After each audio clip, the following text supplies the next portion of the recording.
Right, this is Tim Potter with MSU Bikes, and in this interview, which I believe is our sixth of the Sustainable Transportation Chats, I'm with Officer Rangel, Zachary Rangel, right?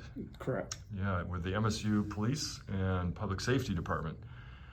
And we're here to talk about matters that relate to the police and biking. And I'd kind of like to start out with just finding out, when did the MSU Police start their first bike patrol unit? So, started with first three members in the 90s.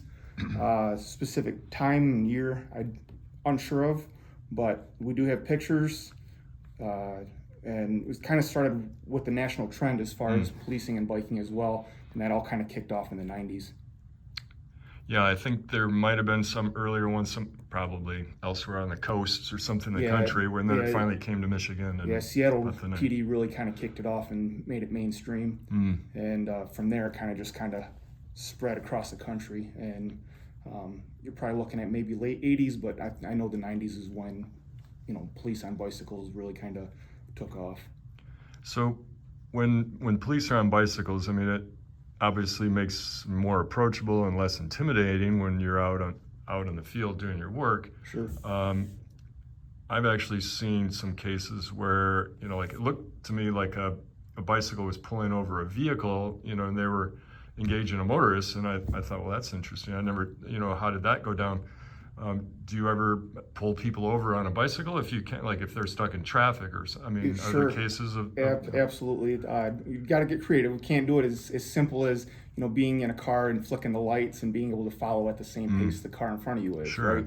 So you got to get creative. A lot of times with bikes, the bike officer might be off to the side on the sidewalk monitoring traffic as it goes by. And then we have these cool things, radios, that just say, hey, I have this car, this description, state the violation, and then the officer in the car will be ahead and make the traffic stop for us. That's one really easy way for us. The other way is if we're stopped at an intersection, stop signs are real easy. Whistles, give a little blow of the whistle, hey you, I need you to pull over there. Yeah. And people will pull over, and then we make our traffic stops.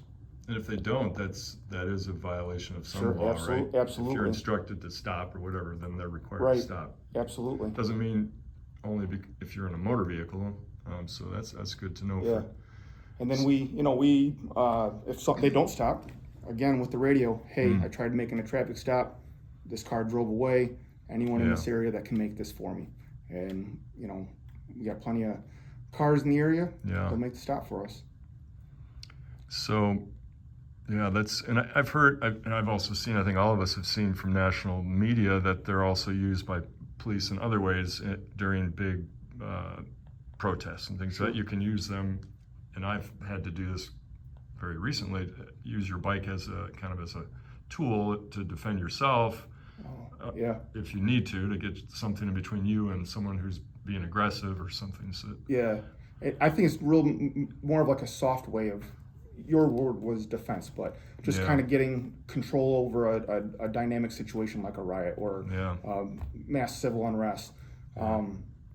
In Seattle, I guess, again, Seattle PD kind of took that on and were like the founding fathers of using the bikes as a tactical tool to, either help get control over a situation or whatever. Yeah. And so we do use bikes in that type of aspect. So has MSU PD ever had to do that here, in that, like, using bikes as a way to has anything like that arisen since your time here?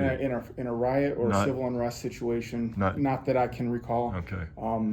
We have heavy activity in downtown East Lansing. The bikes might help create space. Okay. While officers are trying to get someone either under arrest or something, and the crowd is going a little crazy, I guess. Yeah. You can get the bikes in there to kind of just at least make some space. So that can, that's helped. And it's easier to get bikes in there as opposed to a car. When you want to see a car pushing through. People don't notice it, and all of a sudden you're there. Absolutely. They're quiet, which I've also heard they're pretty good for approaching potential suspicious behavior because you can't hear them, so they're great in lots of different ways that most people don't think about. Right.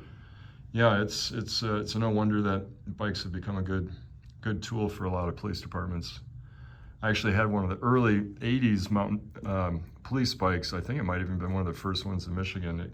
I was able to acquire it from an older officer who said, "Yeah, it was my own bike," and I asked my chief if I could make it start riding my bike in my patrol, and she put her own stickers on it, police. Sure. And I ended up selling it, but I was thinking of donating it to the state police, like put it in a museum or something, because it was an '80s bike, and she said, "I've had it new." Yeah. I got it new. It was a mountain bike. Yeah, it was an early mountain bike. Wow, cool. Yeah, I probably should have donated it. So how many officers are in the current bike patrol unit? Currently, we have 13 trained patrol officers taking over those types of responsibilities. So they're going, I think I've seen them in pairs. Is that typically how they're used? We do like to ride in pairs. Yeah. So, yeah, if we get to go out during shift of patrol, we'll tend to do it in pairs, but it's not uncommon to do it, solo. Yeah. Well, that's fascinating. So is there special training that the officers go through to be in the bike patrol unit or be able to be assigned to the bike patrol unit? Yeah, so we get applicants that want to do this as a kind of a special assignment. The applicants are selected, and then they go through a 40-hour bike training school. Bike training school it ranges everything from the simple nomenclature of the bike to patrol tactics to just skill riding. Everything from fast and dynamic, and then my favorite is slow. Okay. Everyone can ride a bike fast. Yeah. Everybody can. You do it as a kid, right? Like that's the first thing you want to do as soon as the training wheels come off and you want to race. Yep. Easy. Anyone can do it. Riding slow though, without falling, without putting a foot down, that's where it gets hard, and that's where we spend most of the time in the training. I've heard you also need to learn how to go down stairs. We do. Stairs, up and over obstacles. Logs, stuff like that. Surface changes and go from blacktop to grass to loose gravel, and being able to recognize it and just be aware with that training, so obviously you don't fall and wipe out. Yeah, you don't want to be taken out of the game by the terrain. I've actually, MSU Bikes has hosted some of those training, when the training is happening on campus. We've had that large group come to our shop, and we've taught some of the like maintenance things. Yeah, it's all covered in our training too. Just simple maintenance, keeping the chain clean. Yeah, repair flats. The chain rings. Flats, all that stuff. Sometimes maybe adjusting the brakes a little bit. So. I'd be happy to do that again, because there's a few tricky things that I've learned over the years to help any bicyclist, get their, common problems that occur when you're out, and you don't have to necessarily call someone. You can deal with it yourself pretty easily, and some people don't know until they're shown. So we covered that.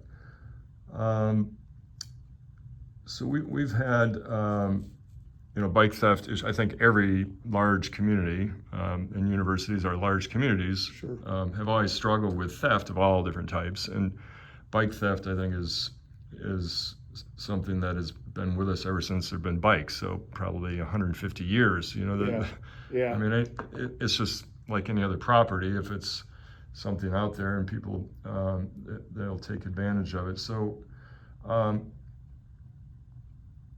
we're no exception, and I don't think anyone thinks out there that we're an exception, but for our local our local campus, I think I see on Facebook, because I try to monitor, we do quite a lot of social media posts, and I oftentimes will get parents who are with incoming or have students on campus. They'll post things like, what's the best type of lock to buy for my kid, because we hear, or sometimes the parent will say, when I was here, I got my bike stolen 2 or 3 times, and so they'll have personal history sometimes, or they don't know, and then they'll ask questions about things to protect their property, or they'll make statements about bike theft from back when they went to school. And so I'll oftentimes answer these questions, and I'll tell them, what type of locks to use, how to properly lock. I've written a lot on this topic, and I post it out on our blog, and I share that widely with a lot of these parents. And I even started a Facebook group about 12 years ago called Michigan Hates Bike Thieves. And we've now got, like 2,000 members or Wow. something. So I share a lot of information with people about how to, one, protect yourself and then your bike from being stolen, and then two, how to recover a bike if it were stolen. Right. So it's, I've shared and learned a lot of things over the 20 years that I've been managing this shop.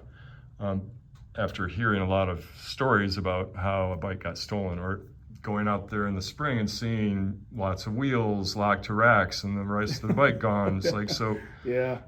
I've picked up a lot of these things. So I share that with, don't be this student who's late to class and just lock your front wheel, because you might, you might come out and find there's your front wheel and the rest of the bike. So those kind of tips, Absolutely. I've been sharing a lot of that. So I guess a lot of some parents will just make this assertion like the cops don't care. It's like, no, they don't care about it. It's always been a problem and nothing's being done and they'll never do anything. And so I'll point out, like, I do know that they do care. I know that they have done and do certain things. And so, I guess that's, and I speak up on behalf because I'm employed by MSU, as are you. So I try to, I take that personally. Like, people say we don't care, and I was like, no, we do care, and I point out all the different ways that we as a university, try to help. Are there some things that you, as a officer with a bike patrol unit, do you have any advice or things you would want to share with parents or students themselves? Or So I can say this, just kind of reiterating what you said. We do care immensely. Our patrols are directed to the bike racks. It is on a daily occurrence. We're reminding officers, hey, making sure that you're staying aware, you're keeping your eyes open, you're checking bike racks.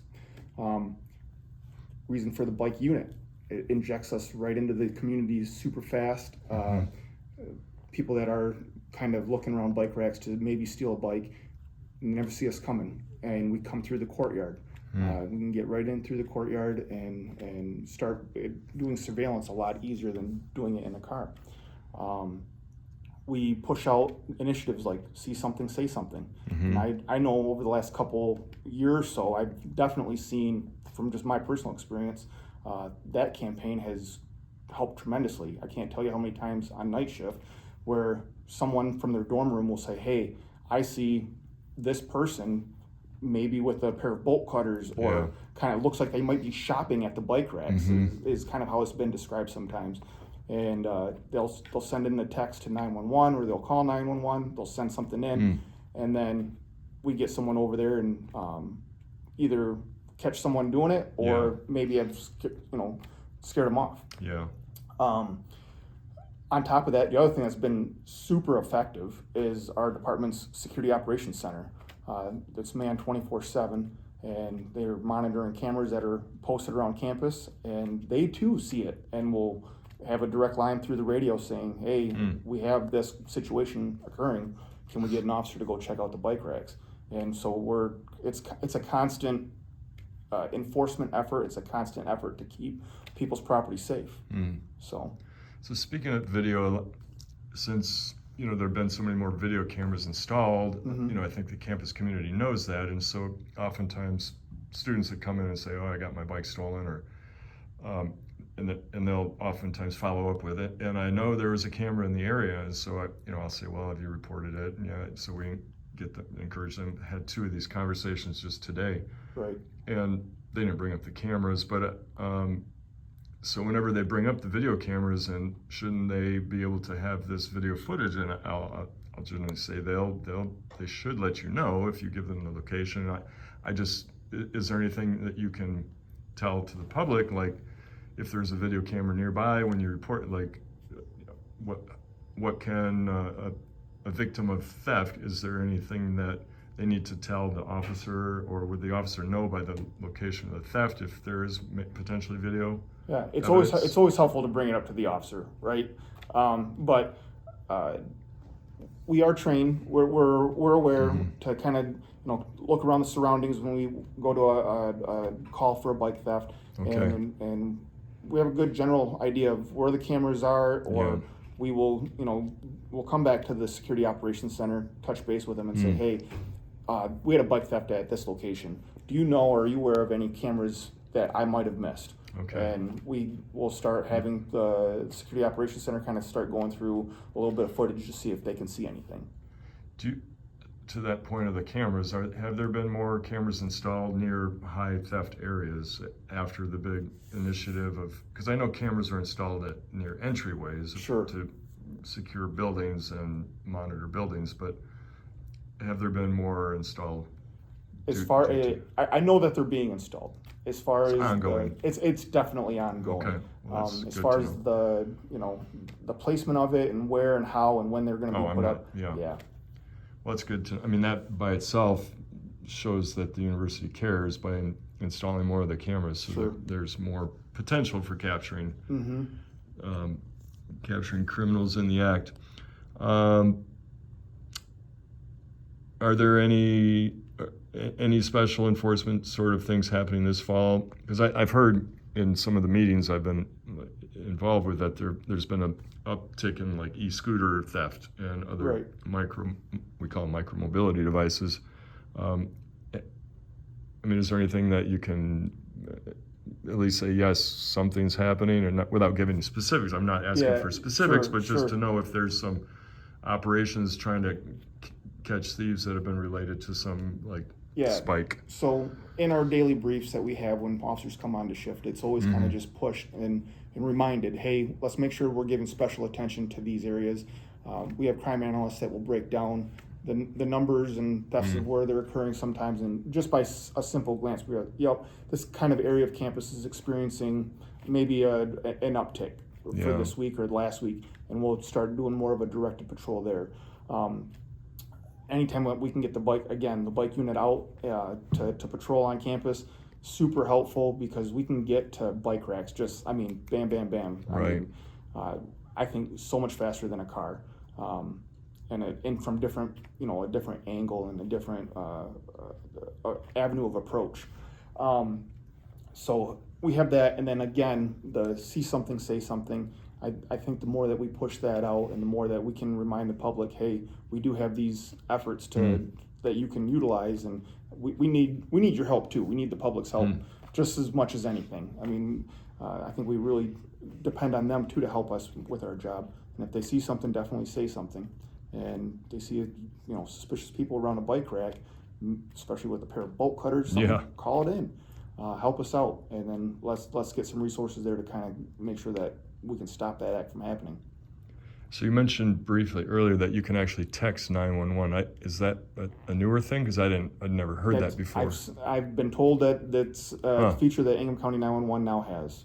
That's really handy, and that's really good information to pass along. They wouldn't accept photos or something like that, would they? Just a text message? I think it's just text message. Okay. The whole specifics of everything. I don't know. I'll have to do a little more inquiring about that, because that could be really handy. Because sometimes it's like, I've had to call 911 before, and it's just the process, the length of time, and it's like I just want to give them some really time-sensitive information that they might be able to catch someone, and now that I know I can text rather than wait on hold and answer all the questions before they get it could make the difference of an apprehension or just them getting away. Absolutely. That's good to know. Either way, it works. I mean, you call 911, even just by calling, they will answer 100%. Yeah. So. Oh, they answer. Oh yeah, absolutely. Yeah, I like the speed of a text, as I'm sure a lot of younger people do as well. Yeah. So, finishing up, I think this is our last question.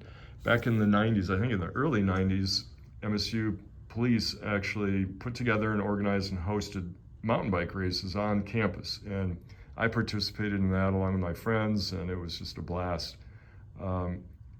I'm going to do some digging, and I hope you will as well, to maybe find some photos from those early races back in the early 90s.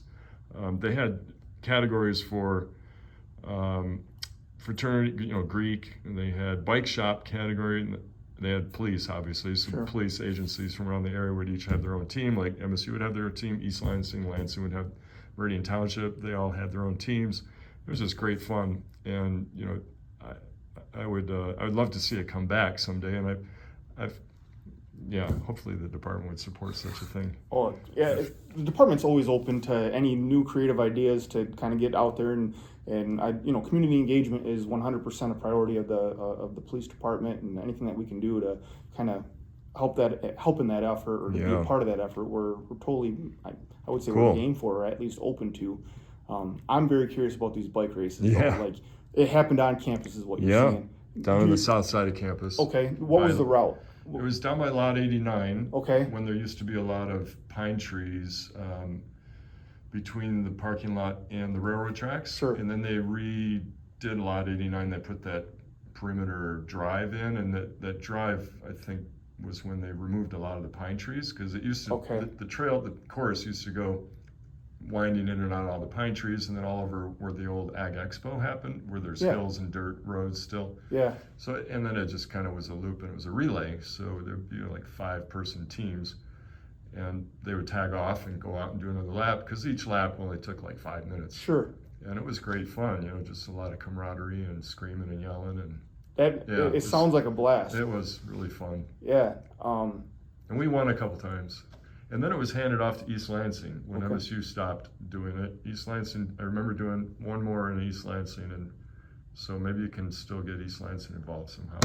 Yeah, it sounds like a blast. That's be fun. It would Something be a lot of fun. Yeah. Yeah, and get some more people out to meet their police officers. Absolutely. Do a little so healthy you can have fun competition, too. right? Yeah. So. Anything else that you guys have as a department that you'd want to share through this Sustainable Transportation Chat? If you need us, flag us down. Look for us on our bikes. We're on campus. Football games, parades, general patrol every day. We're here for you guys. We're here for the MSU community. I think being on the bike and being part of the bike patrol unit, it absolutely opens us up a lot more to the public. I think it's just so much more approachable. So look for the bikes. Say hi to us. Green and white. Let's go. Gotta look for the green and white bikes. That's right.